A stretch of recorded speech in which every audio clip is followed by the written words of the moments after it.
Hey, it's Sam from Sugar Spun Run, and today we are making my favorite meat sauce. This is one of my favorite classic dinners. It's wonderful any day of the week, but I especially love it as a weeknight dinner. It comes together super quickly, and while there is a little bit of time required for it to sit and simmer so that the flavor develops, that's a great opportunity to get those dishes washed. Now this is a one-pot dish, so I like to use a large pan. You could use a Dutch oven or something like that if you prefer.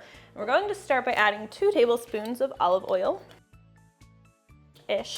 And we'll heat this over medium heat until it is nice and warm. The oil will start shimmering when it's ready. Now in the meantime, you're going to need to have some finely chopped onion. I use 1 cup of finely chopped onion. Of course, you can cut the onion bigger if you want larger pieces, but I like the texture of using a finely chopped one.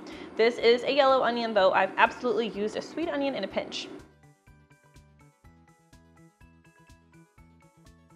Once that oil is nice and hot, we'll go ahead and add that onion, all of it. And we'll just stir this into the oil and cook it until it's softened. The next thing you'll need is 2 tablespoons of finely minced garlic. As soon as that onion is nice and softened, we'll go ahead and toss this in. And with garlic, you just want to cook it briefly. So we're going to stir that in, and we're going to keep stirring until the garlic is nice and fragrant. This happens fast. You cook it for about 30 seconds. Don't let it sit there too long or it's going to burn, and garlic's a great taste. Burnt garlic is not a great taste. All right, once that garlic is cooked in, we are going to add our meat for the meat sauce. I'm using 90% ground beef this time, 90% lean. This is my preference, but sausage would also work instead. I have sometimes made this, I like to make this with sweet Italian sausage as well. So make sure you keep those other veggies moving while you're cooking this beef. And we're going to crumble it as we cook it.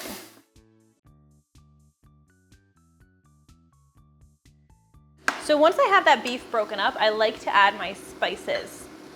We'll do 3/4 teaspoon of salt. You can use a table salt or a fine sea salt. 1/4 teaspoon of ground black pepper, even better if you have fresh cracked black pepper instead. And I also like to add a pinch of crushed red pepper, which is optional, but that amount of red pepper doesn't add a lot of heat, but it adds just a slight kick that I really enjoy. And my kids are still happy to eat it, even with that amount of red pepper added. We'll keep cooking this until the meat is browned. If you end up with a lot of grease, you can certainly drain that, but typically using this kind of beef, I never have to drain it. All right, once that meat is browned, we are going to add 2 tablespoons of tomato paste. This doesn't want to come out for me. And here I also like to add a tablespoon of sugar. This is optional, and you can add as much or as little as you'd like, but I'll talk about this more in a second. First, I want to tell you that you want to stir in this tomato paste, and you want to slightly caramelize it, which is going to help develop the flavor. So this is going to cook for about a minute or so, and you'll notice that it goes from being a brighter red to being a darker red in color. So I know someone out there is going to say, oh, sugar doesn't cut the acidity. Minus 10 points for whoever says that first. Sugar is very important for balancing the acidity of tomatoes. Now, I have baked this dish enough. I know a tablespoon is what I need, but how much you need could depend on the particular acidity of the tomatoes you use. Sugar helps balance the dish, keep it from being just too acidic. So I really like to use it, and it just makes the dish that much better in my opinion. All right, next we are going to add our wine. I like to use a dry red wine for added body to the dish. If you don't want to use wine, don't keep it in the house. You could use a broth or a stock instead. Now we're going to add a 1/3 cup, and these little bottles are great. I don't really drink wine, so I just keep these small bottles in the house for when I'm cooking, and then I don't feel bad about opening a whole bottle and wasting it. So we're going to add in a 1/3 cup, and I will actually measure it this time. And we'll pour this in, and I pour it in slowly. And as I pour it in, I'm scraping the bottom of the pan. And if there are any browned bits on the bottom of the pan, I'm scraping them up with the wine, which is going to give us a more flavorful dish.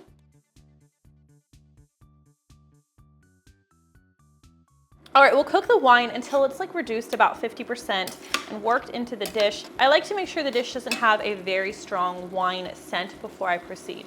So we're cooking out the alcohol, but we're cooking in the flavor. All right, once I'm feeling good about this, I'll add a 1/4 cup of water. Stir that in. Next, we'll add a 28-ounce can of whole peeled tomatoes. Put them in gently so you don't splatter anything.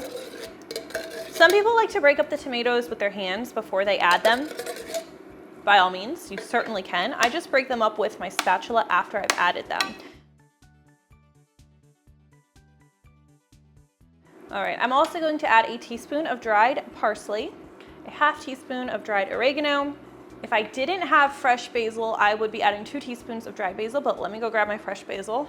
This is like 10 leaves, medium-sized leaves, a little imperfection there, of fresh basil. So I like to use fresh when I can, and I'm just gonna tear them up and add them in.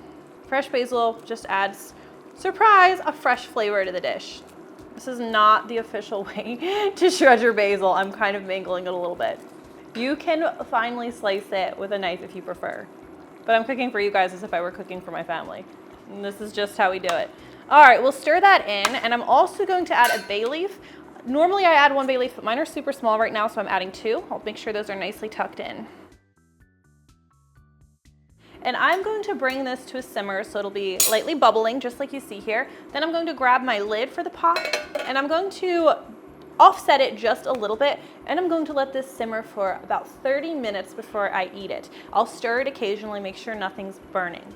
During this time, I will do my dishes, clean up, set the table, and I will also start boiling some pasta. I usually make 8 ounces of pasta for this amount of meat sauce. All right, it's been 30 minutes. My pasta is finished boiling. Let's take a look over here. Stir everything once more. Now with this dish, you don't have to add the pasta to the dish. You can just put it on your plate and add the meat sauce on top. However, my preference is to add the spaghetti right into the dish. So I have not drained the spaghetti yet, and that's not without reason. I'm gonna go ahead and add this into the dish.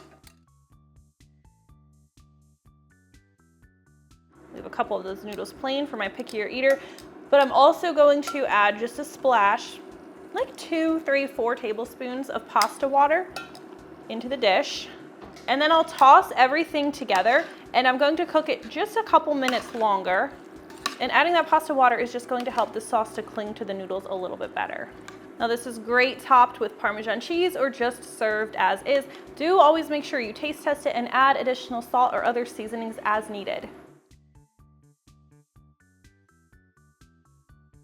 And that is how you make my favorite spaghetti and meat sauce. I really hope you enjoy this recipe. If you tried it at home, please leave me a comment and let me know what you think.